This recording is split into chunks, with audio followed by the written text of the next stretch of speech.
Nature is so beautiful. कल्पना कीजिए आप जंगल में हैं और आपके सामने टाइगर आ गया, आप क्या करेंगी? मैं तो सबसे पहले डर जाऊंगी और ढूंढूंगी कोई जगह कि कहाँ छुपना है। आप? मेरे तो होश ही उड़ जाएंगे। लेकिन आज की हमारी मेहमान एक ऐसी शख्सियत हैं जिन्हें जंगल जाना बहुत अच्छा लगता है और जब उनके सामने टाइगर आता है तो वो उसकी तस्वीर निकालती हैं। स्वागत कीजिए आरजू खुराना का। नमस्कार, गुड मॉर्निंग। आप एक वाइल्ड लाइफ फोटोग्राफर हैं, तो सबसे पहले मैं आपसे यही जानना चाहूँगा, जब आपके सामने टाइगर आता है तो आपकी क्या आरजू होती है? हमारे सामने जब टाइगर आता है तो पहली आरजू तो ये होती है कि कुछ वक्त तक रुके, अच्छा। कुछ समय दे हमको और एक कंफर्टेबल तरीके से अपना जो नेचुरल बिहेवियर है वो दिखाए, ताकि हम लोग ऐसे मोमेंट्स के फोटोग्राफ्स ले पाए और सब लोगों तक पहुंचा पाए। नेचुरल बिहेवियर है क्या टाइगर का? जैसे टाइगर अगर रोड पर चल रहा है, उसको जगह अच्छी दी जाए तो वॉक करेगा, टेरिटरी मार्क करेगा, स्प्रे मार्किंग जिसे कहते हैं, क्लॉ मार्किंग जिसे कहते हैं, ताकि बताने के लिए कि वो उसका एरिया है। तो वो एक नेचुरल बिहेवियर का पार्ट है। या फॉर दैट मैटर अगर बच्चे मिल जाते हैं कब्स टाइगर के, तो माँ से खेलेंगे, आकर परेशान भी करेंगे, माँ पर चढ़ेंगे और माँ उनको लिख करके क्लीन करेगी, साफ करेगी, ग्रूम करेगी। ये सब नेचुरल बिहेवियर्स हैं। क्विज क्वेश्चन, कल्पना ये बताइए, भारत में कुल कितने टाइगर रिजर्व्स हैं? 5, 10?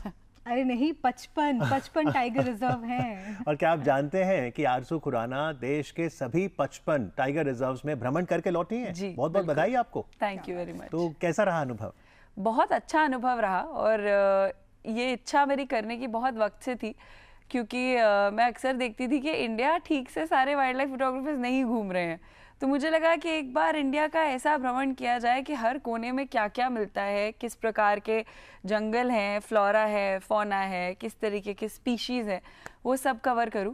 और इसी कारणवश शुरू किया और अब 55 टाइगर रिजर्व्स कवर करने के बाद 40,000 किलोमीटर रोड पे 6.5-7 महीने कंटिन्यूसली ट्रैवल के बाद एक बहुत ही डिफरेंट इमेज और पिक्चर मुझे इंडिया की मिली, वो बहुत अच्छी लगती है। बिल्कुल। तो आरजू, आपने पूरे भारत का एक तरह से देखा जाए तो भ्रमण कर लिया, राइट? तो किस तरह के जियोग्राफिकल बैरियर्स और वो डिफरेंसेस का अनुभव कैसा रहा? बहुत इंटरेस्टिंग था। अलग अलग प्रकार के जंगल आपको मिलेंगे, कुछ मिक्स्ड फॉरेस्ट हैं, कुछ ड्राई डेसिडुअस हैं, कुछ रेन फॉरेस्ट हैं, वेस्टर्न घाट्स हैं, on the contrary north east के फॉरेस्ट हैं। तो अपने आप में हर जंगल बहुत अलग है। नॉर्थ साइड के जो जंगल हैं वहाँ का जिस तरीके के जानवर आपको मिलेंगे, उनका बिहेवियर, जैसे कि मैं बोलूँ अगर राजस्थान के टाइगर का बिहेवियर मैं कंपेयर करूँ सुंदरबंस के टाइगर से, या फिर पेरियार जो कि साउथ में है केरला में, वहाँ के टाइगर्स से, तो वो अपने आप में डिफरेंट है। यहाँ तक कि किस स्टेट में आप है उस पे टाइगर का साइज, कलर, ये सब भी डिपेंड करता है। तो काफ़ी वैरायटी आपको देखने को मिलेगी ऑल ओवर इंडिया। जी बिल्कुल, और ये वैरायटी देखने के लिए हम सभी पर्यटन में रुचि रखते हैं। दिल्ली वासियों की बात करें तो आप कौन से टाइगर रिजर्व गई हैं? मैं जिम कॉर्बेट हम सब गए हैं, डिकाला। साथ ही हम जो अलवर में है सरिस्का, वहाँ गए हैं। तो 55 में से 2 तो हमें पता है। जी जी। दिल्ली वासियों को और बताइए, अब जब वीकेंड आए और कहाँ जा सकते हैं आसपास टाइगर रिजर्व?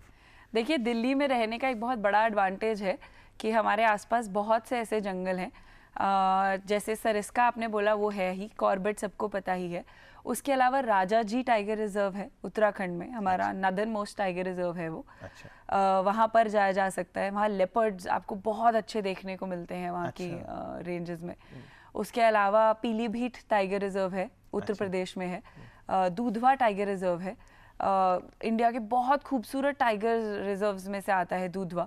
तो वहाँ जाना ज़रूरी चाहिए, ऐसे जो दिल्ली में जो लोग हैं उनके लिए तो बहुत आसान है। और एक और बहुत रोचक बात है जो आरजू बता रही थी कि जैसे पीलीभीत आपने कहा उत्तर प्रदेश में, वो भी बहुत अच्छा है, और दूधवा। जी, दूधवा। तो ये आपस में फिर जुड़े भी होते हैं क्या? जी, दूधवा और पीलीभीत एक कॉरिडोर के थ्रू आपस में जुड़े हैं। कॉरिडोर से अगर आप रास्ता देखें तो करीब 1.5 घंटे के आसपास का रास्ता है।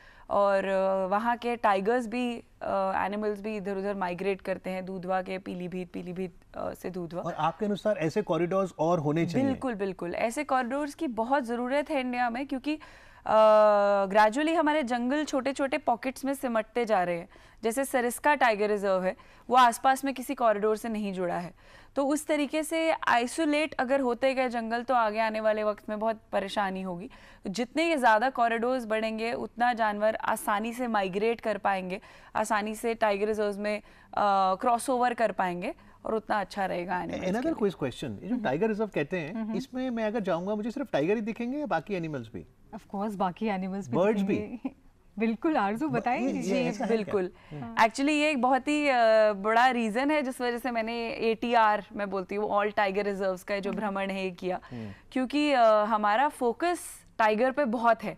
अच्छी बात है, भगवान की दया से अच्छे फल फूल रहे हैं टाइगर, और भगवान करे फलते रहे, मगर टाइगर जो है बहुत इंपॉर्टेंट है कि उसको आप बढ़ाने के लिए जंगल को बढ़ाएं। जंगल बढ़ाने के लिए आप बाकी फ्लोरा फौना पे ध्यान दें। तो ऐसा नहीं है कि एक टाइगर रिजर्व में जाके टाइगर ही आपका सोल फोकस होना चाहिए। टाइगर रिजर्व में आपको बहुत सारे अलग अलग एनिमल्स और बर्ड्स देखने को मिलेंगे, और इस कारणवश ही मैंने फोटोग्राफी शुरू भी की थी कि जो आम जानवर है जैसे डियर है, लंगूर हैं, बंदर हैं, इनको किसी ऐसी सुंदर फोटोग्राफ्स इनकी कैप्चर की जाए कि लोगों को ये समझ में आने लगे कि टाइगर के अलावा भी जो जानवर हैं उनकी अपनी खूबसूरती, अपनी अट्रैक्शन है, उसको मिस ना करें। Okay, that means that the ATR project, All Tiger Reserve project that was undertaken by Arzu Khurana was not tiger centric but forest centric. बिल्कुल forest centric। तो अगर आपने फोटोग्राफ निकालनी है वाइल्ड लाइफ की, कैसे कैप्चर करें?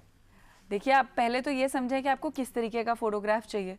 आपको फर्ज कीजिए आपको एक हाथी चाहिए जो कि अपने ऊपर मट्टी फेंक रहा हो, मड बात कर रहा हो, तो आपको समझना पड़ेगा कौन से सीजन में वो मड बात करता है, कहाँ पर हाथी मिलता है, कहाँ पर उस प्रकार का मड और कीचड़ अवेलेबल होगा, किस तरीके के जंगलों में आप किस सीजन में जाएं। तो ये थोड़ा सा आपको स्टडी करना एलिफेंट मड बात कौन से सीजन में करता है? समर्स में ज्यादा करता है जी, क्योंकि टेम्परेचर कंट्रोल करना होता है और इंसेक्ट से बचना होता है, तो उस सीजन में हाथी। कोई भी टाइगर रिजर्व जाना हो, बेस्ट टाइम है क्या?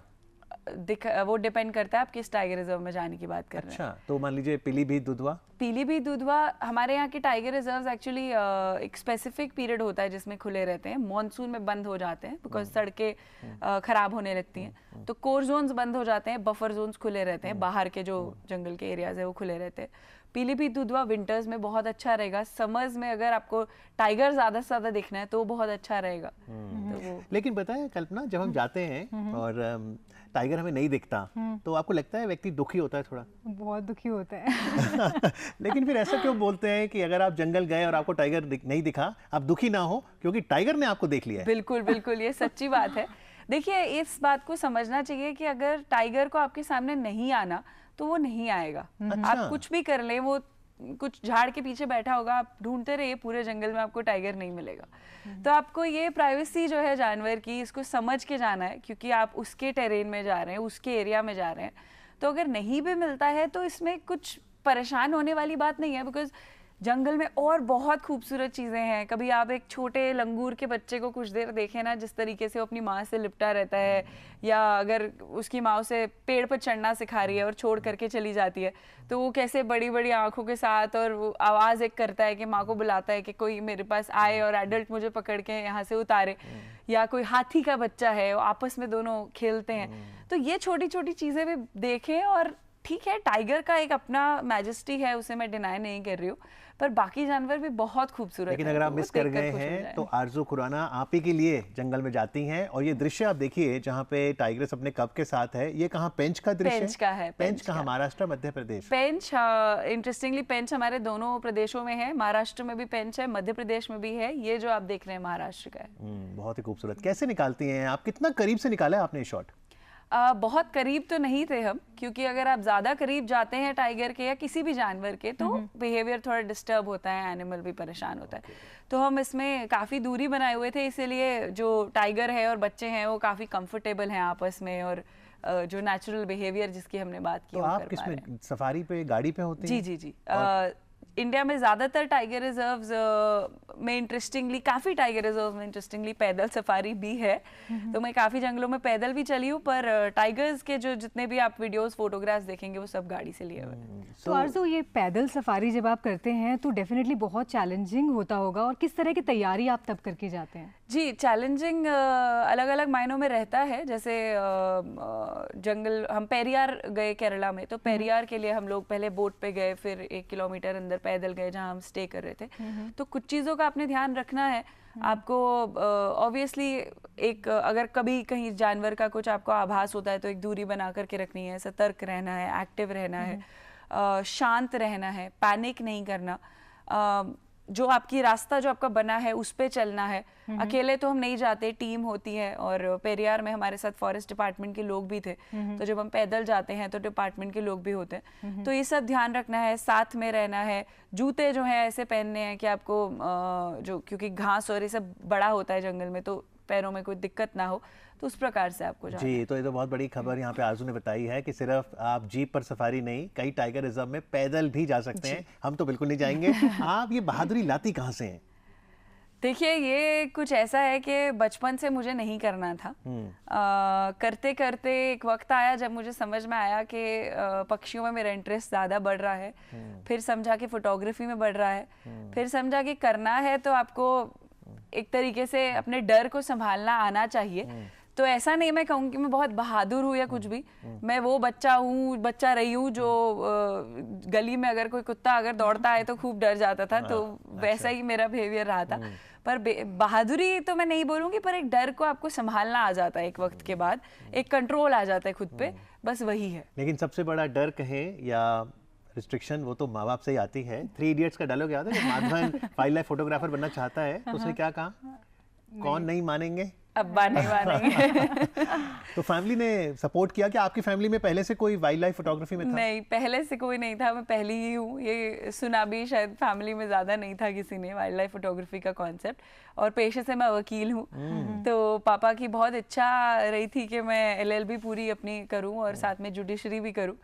जुडिशरी तक तो मैंने नहीं किया, बिकॉज LLB के बाद प्रैक्टिस किया और फिर वाइल्ड लाइफ में आ गई। पर शुरुआत में तो समस्या आती ही है, क्योंकि एक बड़ा अनकन्वेंशनल सा करियर है कि आप, एक तो मैं इकलौती औलाद हूँ अपने माँ बाप की, तो आप इकलौते होने के बावजूद एक लड़की होने के साथ साथ आप जंगलों में जाना चाहते हैं। तो शुरुआत में तो थे रिस्ट्रिक्शंस, पर धीरे धीरे फिर अब समझा उन्होंने भी समझा कि ये अच्छी चीज़ कर रही है, करना चाहती है, पैशनेट है, तो अभी सपोर्ट में भी है। तो आरज़ू, कभी कोई क्लोज इनकाउंटर हुआ आपका किसी वाइल्ड एनिमल के साथ? ऐसा कोई अनुभव अगर हो तो साझा कीजिए। एक बहुत इंटरेस्टिंग अनुभव मुझे याद आता है। उसमें हम लोग एक नाइट सफारी में थे, मध्य प्रदेश के एक जंगल में थे, और रात में हम लोग टाइगर को ट्रैक कर रहे थे। कुछ जंगलों में रात की सफारी बफर जोन में फॉरेस्ट डिपार्टमेंट अलाउ करता है। तो वहाँ पर हम थे और हमने जंगल में एंट्री ली, तो हमने देखा कि टाइगर के जो पंजों के निशान होते हैं वो मिट्टी पे बने हुए हैं। तो उसी के थ्रू हम टाइगर को ट्रैक करते हैं ज़्यादातर। जब आप अंदर गए, आपने देखा कि टाइगर के ताज़े पंजों के निशान हैं, तो आपको एक आभास होता है कि शायद टाइगर आसपास है।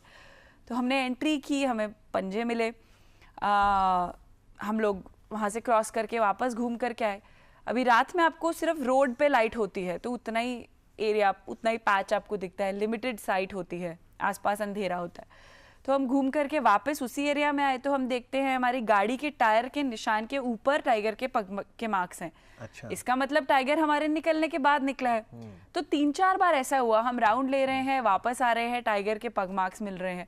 तो हम परेशान हो गए कि ये चल क्या रहा है, ये टाइगर किस तरीके का एक खेल खेल रहा है हमारे साथ। तो हमने आपस में डिसाइड किया कि हम लोग गाड़ी को थोड़ा दूर लगा करके पार्क करते हैं अपनी जिप्सी को, और इंतज़ार करते हैं हेडलाइट्स वगैरह ऑफ करके टाइगर का।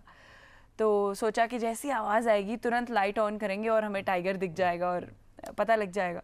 तो हमने एक चालाकी तो की, कीचड़ था थोड़ा सा उस एरिया में, उसके पीछे हम लोग गाड़ी पार्क करके खड़े हो गए, क्योंकि ऐसा लगता है कि गर्मियों में कीचड़ में टाइगर थोड़ा आने की संभावना होती है, थोड़ा शरीर को ठंडा करने के लिए वो ऐसे एरिया में बैठ जाता है, पानी में, कीचड़ में। तो गाड़ी की हेडलाइट बंद करके हम खड़े हो गए।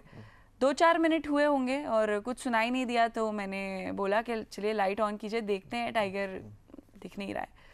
तो अंधेरे से एकदम रोशनी हुई, लाइट ऑन की, तो हम देखते हैं सामने कीचड़ पे पग मार्क्स ही पग मार्क्स हैं। तो कब वो टाइगर आया, कब खेल के चला गया, कब उसके बच्चे साथ आए, कोई आवाज नहीं हुई, कोई हलचल नहीं हुई और हमें पता भी नहीं चला।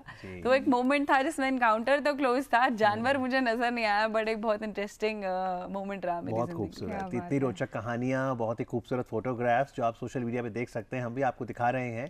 पर क्योंकि जीविका भी बहुत इंपॉर्टेंट है, लाइवलीहुड, तो अगर पैसे कमाने हैं, वाइल्ड लाइफ फोटोग्राफर के पास क्या क्या सोर्सेज हैं रेवेन्यू कमाने के? देखिए, बिटर ट्रूथ ये है कि थोड़े लिमिटेड सोर्सेज हैं, अभी इंडिया में उतनी अपॉर्चुनिटीज़ नहीं आई हैं। उम्मीद है आगे आने वाले वक्त में आएंगी, क्योंकि ये धीरे धीरे बढ़ रही हैं। पर एक सोर्स जो अक्सर वाइल्ड लाइफ पसंद करने वाले लोग जो ज़्यादा जंगल जाते हैं वो करते हैं कि वो ग्रुप्स के साथ जाते हैं, टूर्स वगैरह ले लेते हैं। फोटोग्राफी पढ़ाते भी हैं, मुझे पढ़ाने का हमेशा से शौक रहा है, तो मैं भी फोटोग्राफी पढ़ाती हूँ। उसके अलावा सोशल मीडिया एक अच्छा इनकम सोर्स है, सोशल मीडिया से भी आपको इनकम मिल सकती है। मेरा सजेशन ये रहेगा कि शुरुआत में अगर कोई शुरुआत कर रहा है, बहुत ही यंग बच्चे हम लोग को अगर देख रहे हैं, तो वो एकदम से इस बात पे बहुत ज़्यादा फोकस नहीं करे। शुरुआत में एक स्किल को डेवलप करें, सीखे, और फिर धीरे धीरे इसको मोनेटाइज करने की बात करें, क्योंकि वो थोड़ा लेटर स्टेज पे होता है। And since you love teaching, do share some tips how to shoot like a pro. पहला टिप ये है कि बहुत काम रहें, शांत रहें, डिसअपॉइंट ना हो कुछ ना मिले तो। क्योंकि ये जंगल की एक आम चीज़ है। आपको जान करके एक ताज्जुब होगा कि एक टाइगर के भी 10 में से 1 या 2 ही शिकार सक्सेसफुल होते हैं। तो बाकी फेल ही होते हैं। शिकार as in shooting, as in जब वो कोशिश करता है किल करने की। अच्छा, ओके, टाइगर भी नहीं कर पाता उसको। तो 10 बार अगर वो करेगा तो 1 या 2 बार ही वो सक्सेसफुली लौटेगा। तो कंटिन्यूसली वो कोशिश करता है, और टाइगर हमको सिखाता है कोशिश करनी है, पक्षी जानवर सब हमको सिखाते हैं कि कंटिन्यूटी मेंटेन करनी है। तो एक ये टिप है कि आप जाएं, रोज उस जगह पे जाएं, कोशिश करें, एक ना एक दिन आपको आपका जो शॉट है वो मिलेगा। जो ये टाइम होगा ये काटने में आपको बहुत बार अपने ऊपर डाउट होगा कि मैं क्यों कर रहा हूँ, क्या कर रहा हूँ, पर जब उसका फल मिलेगा तो बहुत अच्छा होगा। तो लगे रहिए, ये बहुत इंपॉर्टेंट है, पहला टिप है जी। घंटों की टकटकी लगा के आप उस एक पल का इंतजार करते हैं। चलते चलते एक बहुत इंपॉर्टेंट मुद्दा है, टाइगर कंजर्वेशन पे इंडिया ने फोकस किया तो अच्छी खबर आई कि टाइगर की संख्या रिजर्व्स में बढ़ी। लेकिन फॉरेस्ट कंजर्वेशन की बात करें, वाइल्ड लाइफ कंजर्वेशन की बात करें, क्या आप लोकल कम्युनिटीज से भी इंटरेक्ट करती हैं और उन्हें संरक्षण के बारे में जागृत करती हैं? बिल्कुल, ATR के पीछे हमारा ये भी एक बहुत बड़ा रीज़न था। हम बहुत जिन भी जंगलों में गए, हमारी कोशिश थी कि वहाँ के विलेजर्स जो हैं उनसे भी बातचीत हो। ऐसे वीडियोस भी आपको मेरे YouTube चैनल पे देखने को मिलेंगे, जहाँ पे हम जैसे सरिस्का है, सरिस्का के अंदर एक पानी ढाल नाम का गांव है जंगल के अंदर, तो हम वहाँ गए। डिपार्टमेंट का मुझे बहुत सपोर्ट मिला, डिपार्टमेंट ने भी मेरी मदद की। जगह जगह हम फॉरेस्ट डिपार्टमेंट ऑफिसर्स से मिले, जिन्होंने मुझे इन लोगों से मिलाया, इनके बारे में बताया। तो वहाँ पर गए, उनसे बातचीत की, उनका एक माइंडसेट समझा कि वो क्यों जंगल के बाहर नहीं आना चाहते, उनकी क्या इच्छा है, उनसे डिस्कशंस किए। उनकी जो आगे की जनरेशन है जो अभी मोबाइल को लेके सेंसिटाइज है, जिनको पता है कि मोबाइल और इंटरनेट और ये सब कुछ भी है, उनसे बात की। इस सब के बारे में डिस्कशंस हुए और काफ़ी कुछ मुझे जानने को मिला। कुछ कोशिश मैंने की कि उन्हें भी मैं बता पाऊँ। तो ऐसे बहुत एक्सपीरियंसेस हुए जहाँ पर हमने गांव वालों से मुलाकात की। तो आरजू, आपने 55 टाइगर रिजर्व्स आप घूमी हैं, तो कुछ ऐसे टाइगर रिजर्व्स का आप मेंशन करना चाहेंगी जिनमें टाइगर कंजर्वेशन का काम जो है बहुत अच्छी तरीके से चल रहा है? पन्ना एक बहुत बड़ा एग्जाम्पल है। पन्ना जो जंगल है वहाँ पर टाइगर्स को लाया गया और अब वो पूरा एक तरीके से फल फूल रहा है टाइगर्स की संख्या में। पीलीभीत एक अच्छा एग्जाम्पल है। पीलीभीत में अभी 2014 में ही टाइगर रिजर्व बना है, नया है, पर ग्रेजुअली बहुत अच्छा काम हुआ है।